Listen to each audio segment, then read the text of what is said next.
Did you know that there are actually 3 different types of perfectionism and 2 different ways that it can show up in your life and your business and keep you from being happy and successful? And did you know that a big number of perfectionists don't look like perfectionists at all? Let's go through this list of signs and symptoms of perfectionism and see which ones surprise you. I'm Tara Wagner, breakthrough coach and lifelong entrepreneur. I help other entrepreneurs use a holistic approach to business so they can create profits they can depend on without burning themselves out. If that sounds like your jam, give this video a thumbs up. Be sure to check out the other videos on my channel as well, and check out the Breakthrough Boss Inner Circle below to learn more about how I can support you. Let's start off with the 3 different types of perfectionism. Type number 1 is self-oriented. These are the people who have very high personal standards, but they tend to be more forgiving of others. And interestingly enough, this type is made up of mostly women. Type number 2 is other-oriented perfectionists. These are the ones who have very high standards for other people, not necessarily for themselves. They hold everybody else to a higher standard. And type number 3 is the socially prescribed perfectionist. This is the person that believes that others expect perfection from them, so they strive to meet other people's standards. But among those 3 types, there are actually 2 different styles. The first is the overt perfectionists. These are the overachievers. They're your classic type A people. These are the ones that are just obviously perfectionists because they meet most of the common symptoms that we're going to describe in just a minute. The second style is the one that surprises most people. These are your covert perfectionists. These are the ones that no one would guess are actually perfectionists. They are the underperformers, and they underperform because they believe that it should be perfect, but it can't be, so why even try? These are the ones that oftentimes people will think are lazy or uninterested, but actually they just have impossible standards that they know they can't hit. Me personally, I can be both self and sometimes other-oriented, especially when I'm under a lot of stress. I tend to expect perfection from others, and it tends to be pretty overt. I'm not a very covert person about this. It's pretty obvious that I am an overachiever. Comment below, let me know which type and style of perfectionist you tend to be. All right, so let's go through, what do I have here? 29 symptoms of perfectionism, and I'm sure that you could probably add a few more to the comments below, so make sure that you do. I'm gonna go through these in order of most obvious to least obvious, and I want to dare you to count up the ones that relate to you to see how many you can check off yourself. Hopefully you won't have a perfect score.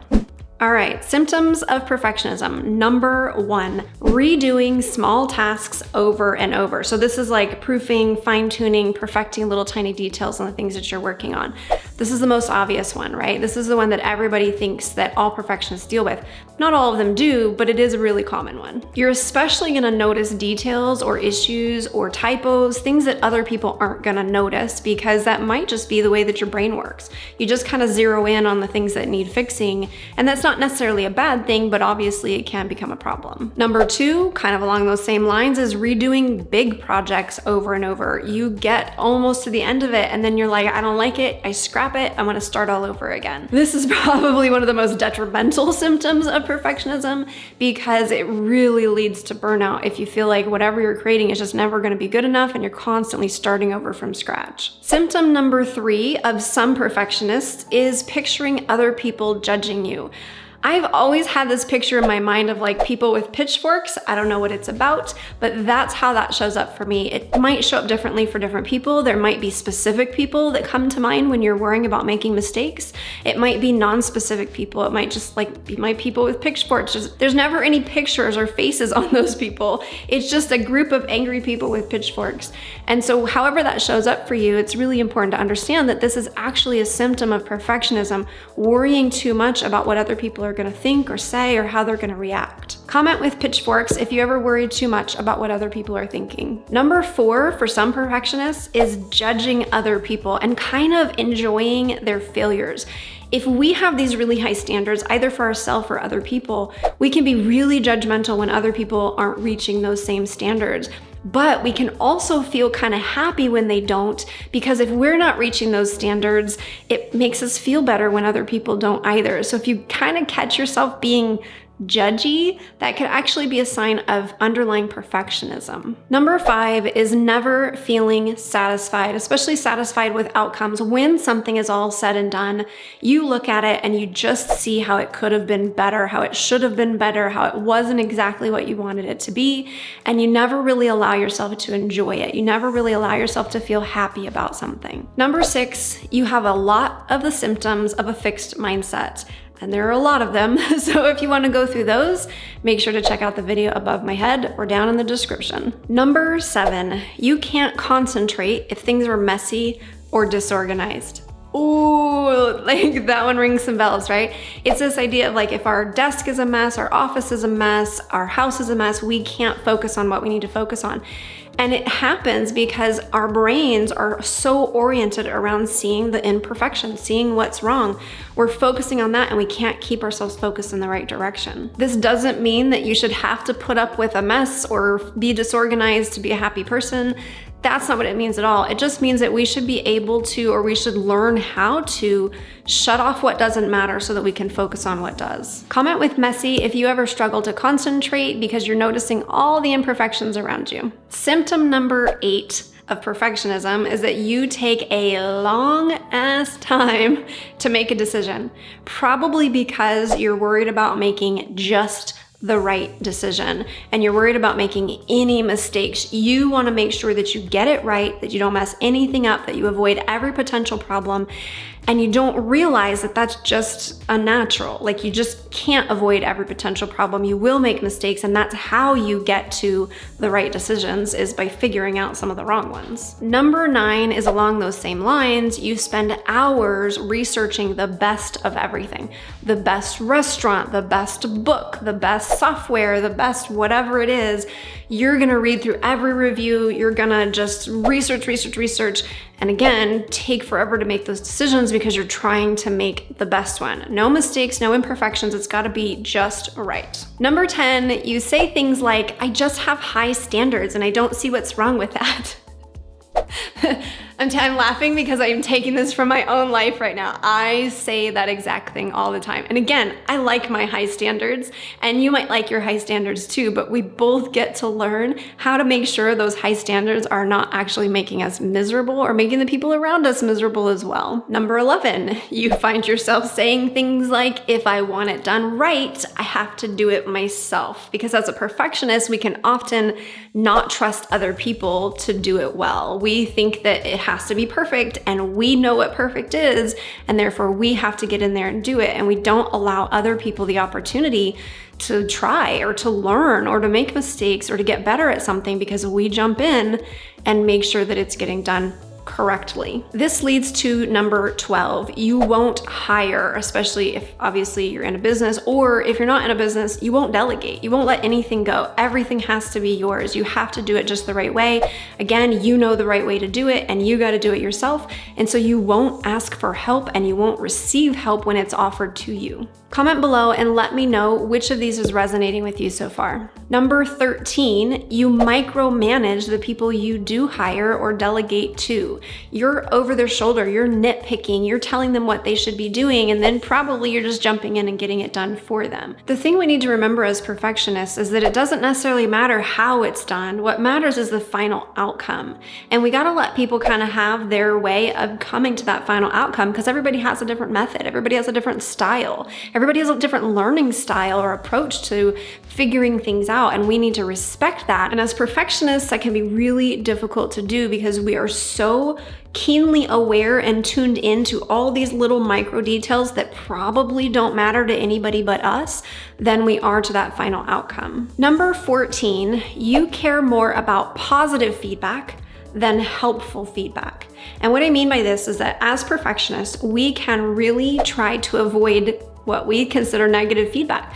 Any sort of constructive criticism is gonna hit us really hard because we're really concerned with the way things look, and are they just right? Are they perfect? So we wanna hear lots of positive feedback, lots of praise, lots of acknowledgement, lots of thank yous, lots of gratitude, lots of basically stroking our ego, because it will calm down that inner perfectionist, versus coming at it with a growth mindset and really saying, okay, I need helpful feedback. Tell me what your real experience was. How could I improve this? How could I make this better? Not in a constantly tweaking it because it's never perfect, but in a let me develop, let me grow, let me look at the things that I'm uncomfortable looking at.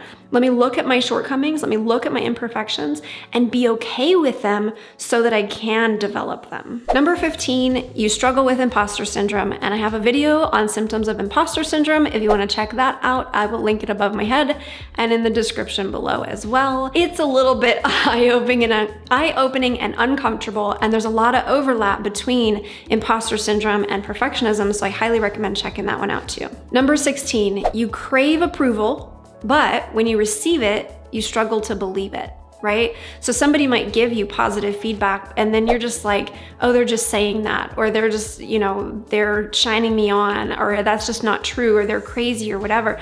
You cannot accept the fact that things are actually good, that they're good enough, and that they're actually good enough to make other people happy because they're not making you happy. Yeah, that one kind of stings a little bit, but it's really important that we understand that approval is great.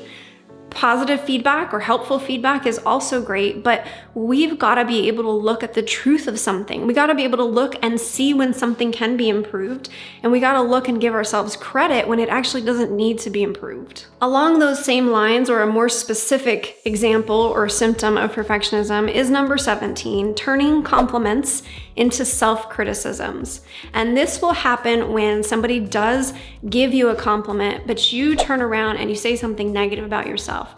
Well, yeah, but I could have done this, or I didn't do that, or I messed this up. How many of us have done that? Somebody will say, wow, that was really great. I love what you did there. And you're like, yeah, but I really messed this up and I don't like the way this turned out, and that's not good enough. And anytime we are turning it around into a self-criticism, not just accepting the praise, accepting it with gratitude and saying thank you, but really turning it around into I'm not good enough, that is such a clear sign of perfectionism that we really need to pay attention to. Comment below with yeah, but if you know exactly what I'm talking about here. Number 18 is putting off sharing ideas or projects for too long. Now, I have a whole video on when you should share your ideas and your goals, because there is a strategy to this. We don't want to share things too soon. But as perfectionists, we can put off ever sharing things. People will not even know that we have a business sometimes, or that we're working on a goal, because we don't want to share it, because we're afraid if we make mistakes, if it's imperfect, if we don't reach that goal, then we have to actually admit that to people. People will know that we're imperfect and that we didn't figure it out, or we didn't get it right. And so we will not tell people that need to know. We won't share things. We won't celebrate things. We'll just kind of keep everything hidden. Number 19, you get so frustrated if your routines get interrupted. As perfectionists, we can kind of be a stick in the mud, right? This is the way that things should go. This is the way that the day should look. This is how things should be done. And when life is life and it's messy and it needs us to be flexible, we can be completely inflexible because we are so stuck in that right way of things actually going. Perfectionism symptom number 20, thinking that failure is something to avoid versus it being a natural course, like a natural part of the process. So often we have so many connotations around failure and that it shouldn't happen.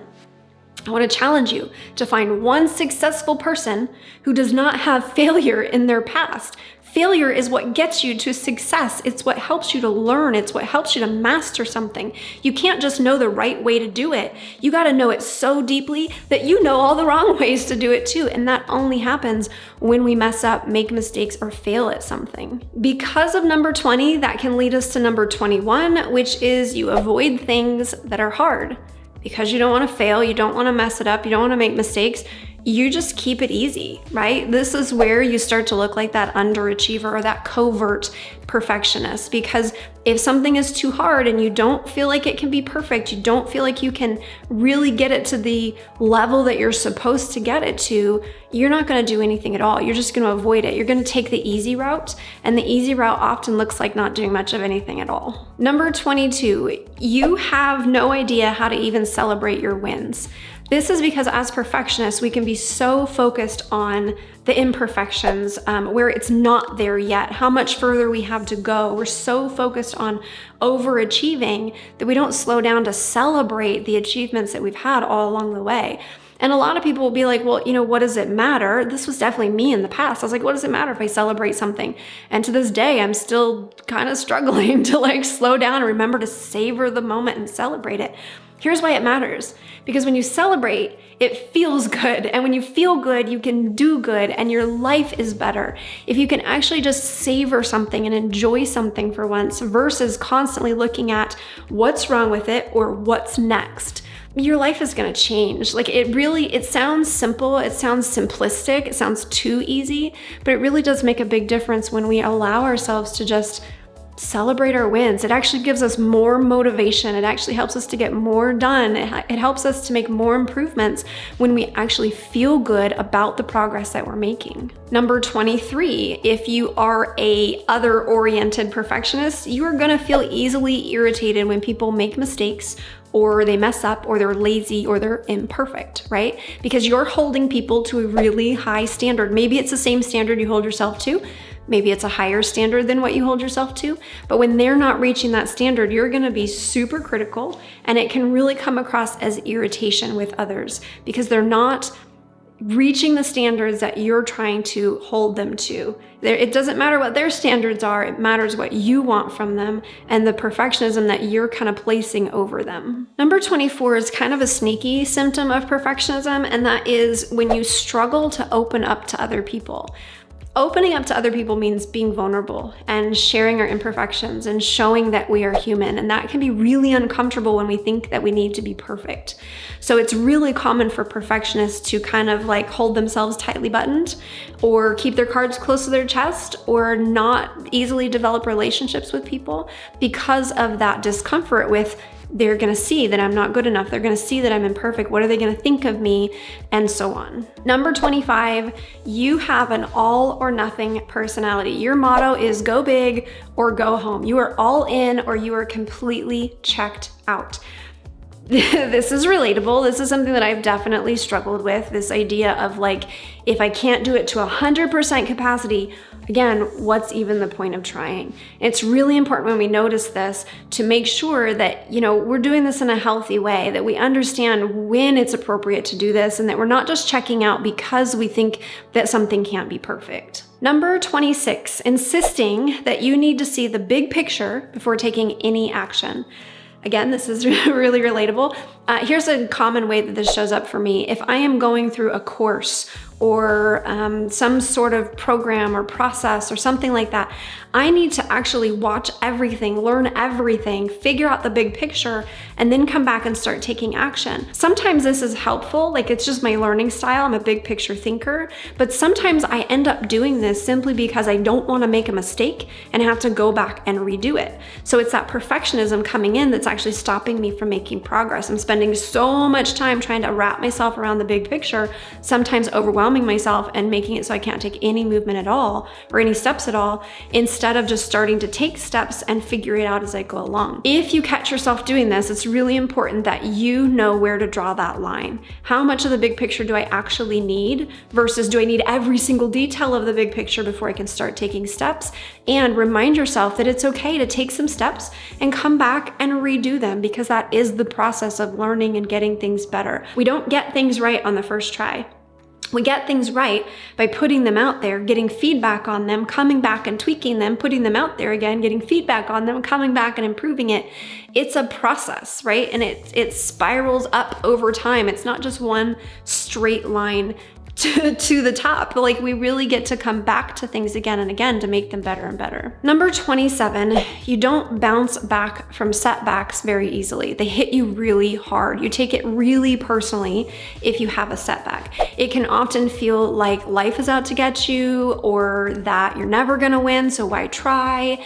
And it really can just spiral further down. This doesn't often get related to perfectionism, but it's actually a really common trait within perfectionists because they have these high standards, if they don't reach them, they take it as a sign that there's something wrong with them. So if this is something you catch yourself doing, I highly recommend that you watch the videos on the fixed mindset and the growth mindset. I'll link them below. Those are going to be super helpful, and really just work on your mindset that I am good enough. It's okay to make mistakes, and it doesn't mean that I'm a bad person just because maybe I did a bad thing or I just didn't do it in the best way possible. Number 28 is laziness, just not feeling motivated, being that underachiever. And we've already talked about this a little bit, but if you find yourself just not really wanting to do anything, like you're just sitting around like, what's the point? I don't really care. I don't really have goals.